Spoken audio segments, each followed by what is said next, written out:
Assalamualaikum warahmatullahi wabarakatuh.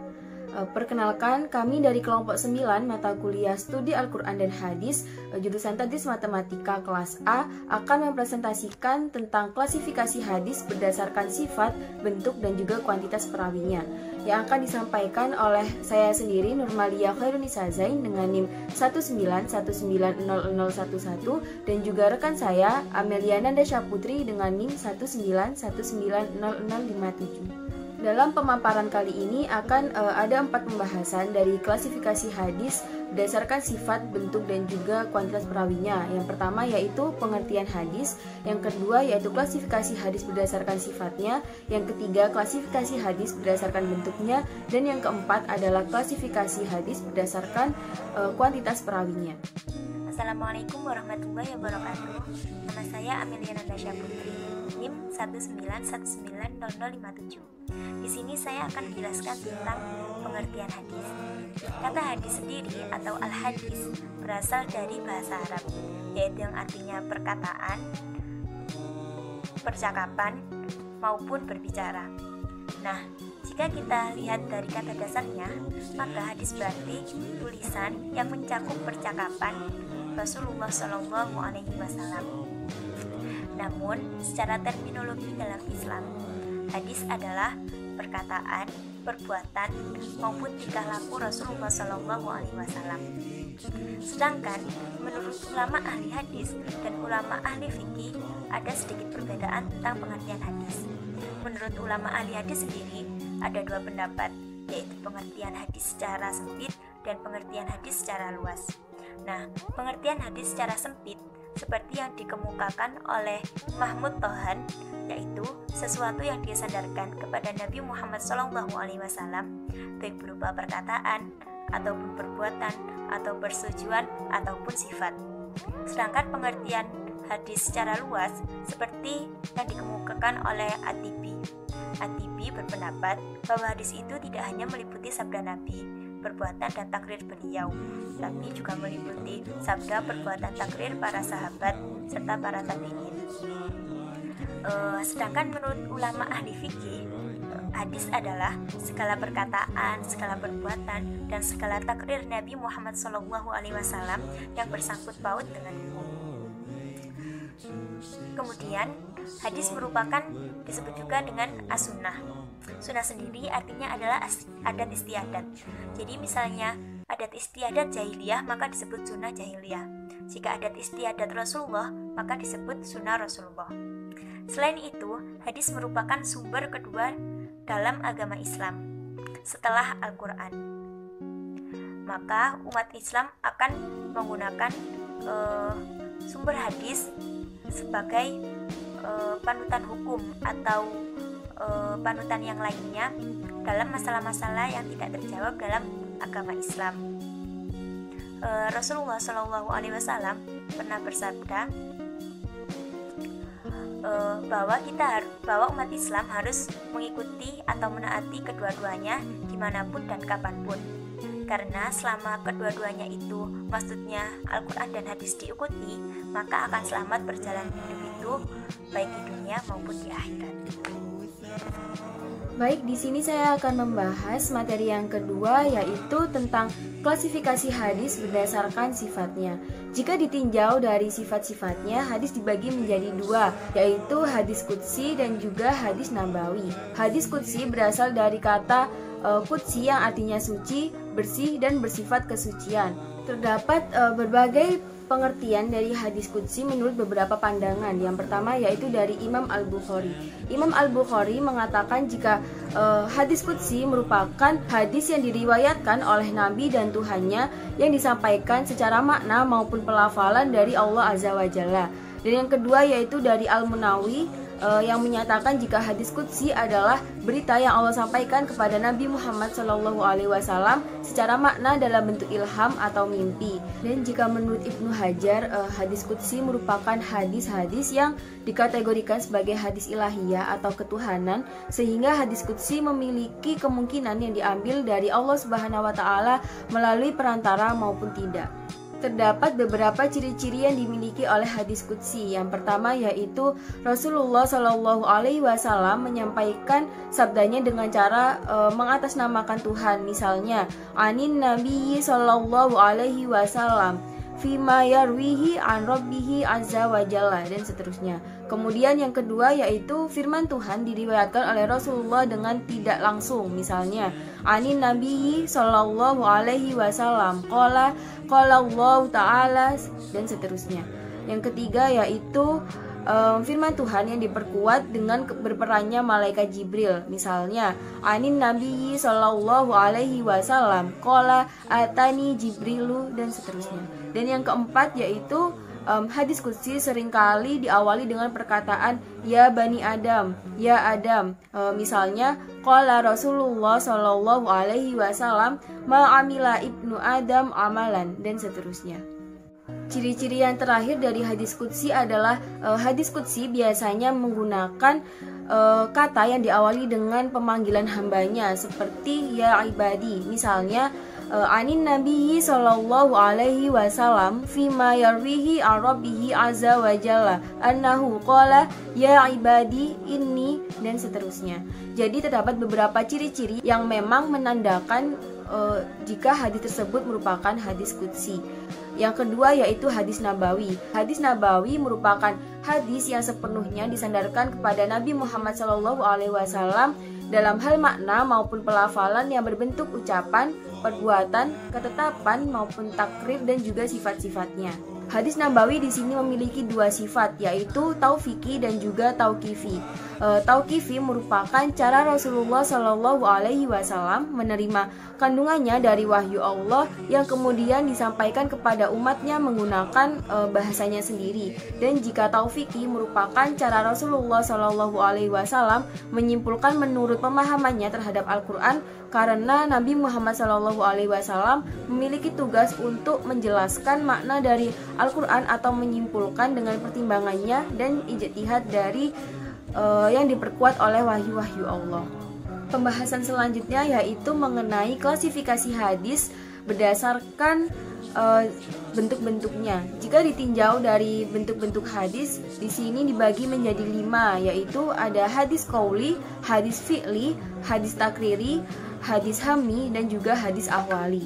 Yang pertama yaitu hadis qauli. Hadis qauli merupakan hadis yang disandarkan sepenuhnya kepada Rasulullah Shallallahu Alaihi Wasallam yang berupa perkataan yang berkaitan dengan syara, kemudian peristiwa dan juga keadilan yang berupa akidah, syariah, akhlak, dan lain-lain.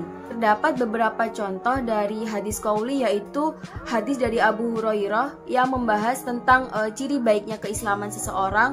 Kemudian terdapat hadis dari Utsman yang mengenai tentang keutamaan mempelajari Al-Quran, dan juga ada hadis dari Abu Hurairah mengenai wudhu.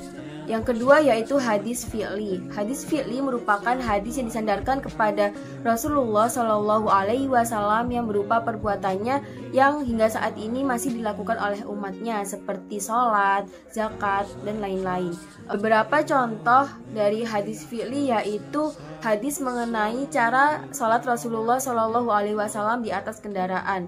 Kemudian terdapat hadis mengenai doa Nabi, dan juga terdapat hadis mengenai nafkah Nabi.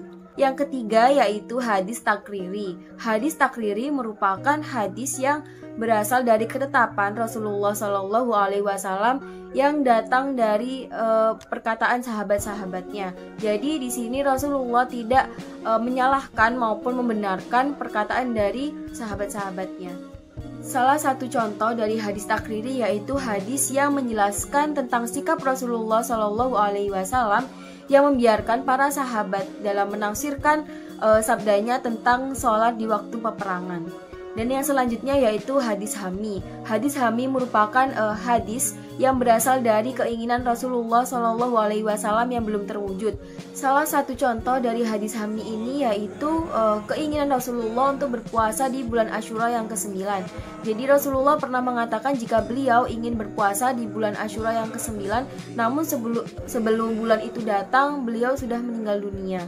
Yang terakhir yaitu hadis ahwali. Hadis ahwali merupakan hadis yang berupa hal ihwal dari Rasulullah Shallallahu Alaihi Wasallam yang menjelaskan tentang fisik atau kholqiyah, dan juga menjelaskan tentang sifat dan menjelaskan tentang kepribadian atau khuluqiyah dari Rasulullah Shallallahu Alaihi Wasallam.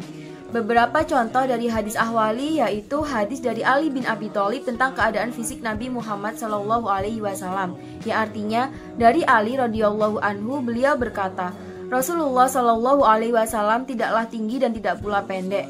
Kemudian terdapat hadis yang mengatakan bahwa Anas bin Malik pernah berkata, aku belum pernah memegang sutra murni dan sutra berwarna yang halus sehalus tangan Rasulullah Shallallahu Alaihi Wasallam, dan juga belum pernah mencium wewangian yang seharum Rasulullah Shallallahu Alaihi Wasallam.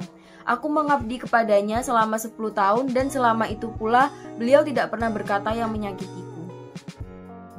Selanjutnya saya akan menjelaskan tentang poin keempat, yaitu klasifikasi hadis berdasarkan kuantitas perawinya. Menurut para ulama ada sedikit perbedaan pendapat tentang pembagian hadis yang ditinjau dari kuantitas perawinya. Di antara mereka ada yang mengelompokkan menjadi 3 bagian, yaitu hadis mutawatir, hadis masyhur, dan hadis ahad. Dan ada juga yang membaginya menjadi 2 bagian, yaitu hadis mutawatir dan hadis ahad.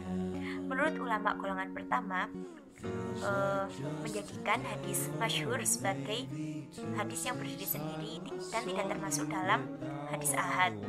Hal ini didukung oleh sebagian para ulama usul yang salah satunya yaitu Abu Bakar al-Jassas.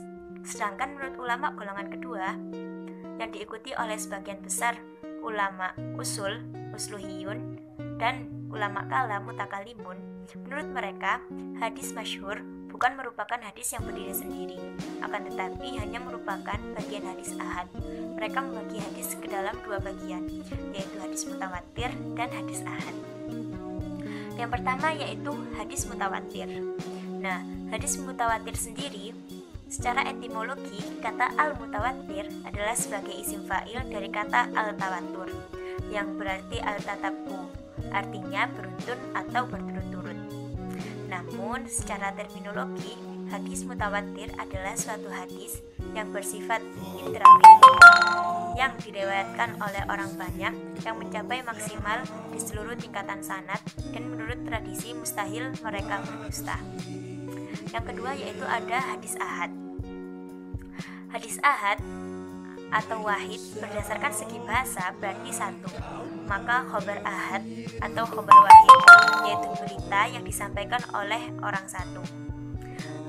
Maksudnya hadis ahad menurut istilah banyak didefinisikan oleh para ulama, yaitu hadis ahad adalah khobar yang jumlah perawinya tidak sebanyak jumlah perawi hadis mutawatir, baik perawi itu 1, 2, 3, 4, 5 dan seterusnya, yang memberikan pengertian bahwa jumlah perawi tersebut tidak mencapai jumlah perawi hadis mutawatir. Kembali lagi kepada hadis mutawatir. Hadis mutawatir memiliki beberapa syarat, yaitu syarat yang pertama, diriwayatkan oleh jumlah perawi yang banyak dan dapat menjamin keyakinan dan kebenaran periwayatannya. Namun, mana hadis berbeda pendapat banyaknya jumlah perawi, sebagian menetapkan 5, 7, 10, dan sebagainya. Syarat kedua yaitu adanya keseimbangan antara perawi dan tabaqat pertama dan tabaqat berikutnya. Contohnya, jika hadis diriwayatkan oleh 20 orang sahabat, kemudian diterima oleh 10 tabi'in, maka tidak dapat digolongkan sebagai hadis mutawatir, sebab jumlah perawinya tidak seimbang antara tabaqat pertama dan tabaqat seterusnya. Selanjutnya, syarat yang ketiga yaitu jumlah perawi yang banyak tersebut dapat menjamin tidak memungkinkan untuk mufakat melakukan kebohongan dalam periwayatan hadis. Jumlah perawi yang banyak yang tidak mungkin melakukan kebohongan tersebut secara konsisten terdapat pada setiap tabaqat sanadnya dari awal hingga akhirnya tanpa berkurang. Selain itu, periwayatan oleh setiap perawi didasarkan pada kesaksian indrawi seperti penglihatan ataupun pendengaran dan bukan dari hasil pemikiran maupun pemahaman. Hadis al-mutawatir sendiri dibagi menjadi 3 bagian, yaitu lafzi, maknawi, dan amali. Hadis mutawatir al-lafzi adalah hadis yang diriwayatkan oleh jumlah perawi yang banyak dan para perawi tidak berbeda pendapat mengenai lafadznya. Contohnya yaitu hadis Rasulullah yang berisi tentang barang siapa yang sengaja berdusta atas namaku, maka hendaklah dia bersiap-siap menduduki tempatnya di atas api neraka. Menurut Al-Bazar, hadis ini diriwayatkan oleh 40 orang sahabat. Al-Nawawi menyatakan bahwa hadis ini diriwayatkan oleh 200 orang sahabat. Yang kedua yaitu hadis Al-Mutawatir Al-Maknawi, yaitu hadis yang diriwayatkan dari berbagai sumber dengan lafaz berbeda, namun semua perawi sepakat menggunakan satu makna. Contohnya yaitu hadis yang meriwayatkan bahwa Nabi Muhammad SAW mengangkat tangannya ketika berdoa. Sedangkan hadis mutawatir amali yaitu amalan agama atau ibadah yang dikerjakan oleh Nabi Muhammad SAW, kemudian diikuti oleh para sahabat, kemudian lagi diikuti oleh tabi'in dan seterusnya, dan diikuti oleh generasi-generasi sampai sekarang. Contohnya hadis-hadis Nabi tentang sholat, jumlah rakaatnya, sholat id, sholat jenazah, dan sebagainya. Segala amal ibadah yang sudah menjadi ijma' di kalangan ulama dikategorikan sebagai hadis mutawatir amali. Selanjutnya yaitu hadis ahad. Hadis ahad sendiri dibagi menjadi 3, yaitu hadis masyhur, hadis aziz, dan hadis gharib. Hadis masyhur sendiri adalah hadis yang diriwayatkan oleh 3 rawi atau lebih dan tidak sampai pada batasan mutawatir. Ibnu Hajar mendefinisikan hadis masyhur secara ringkas, yaitu hadis yang mempunyai jalan terhinggat tetapi lebih dari 2 jalan dan tidak sampai kepada batas hadis mutawatir. Sedangkan yang kedua yaitu hadis aziz didefinisikan sebagai hadis yang diriwayatkan oleh sedikitnya 2 orang perawi, diterima dari 2 orang pula. Sebagaimana hadis masyhur, hadis aziz terbagi menjadi kepada sahih, hasan, dan dhaif. Selanjutnya yaitu hadis gharib. Hadis gharib didefinisikan sebagai hadis yang diriwayatkan oleh seorang perawi yang menyendiri dalam meriwayatkannya. Hadis gharib ini dibagi menjadi 2 macam. Yang pertama yaitu dilihat dari sudut bentuk penyendirian perawi, dan yang kedua dilihat dari sudut kaitannya antara penyendirian dan sanad dan matan. Demikian penjelasan dari saya. Sekian presentasi dari kelompok kami. Kami mohon maaf apabila masih terdapat beberapa kekurangan dari penjelasan atau kekurangan dari materi yang kami sampaikan. Terima kasih. Sekian, wassalamualaikum warahmatullahi wabarakatuh.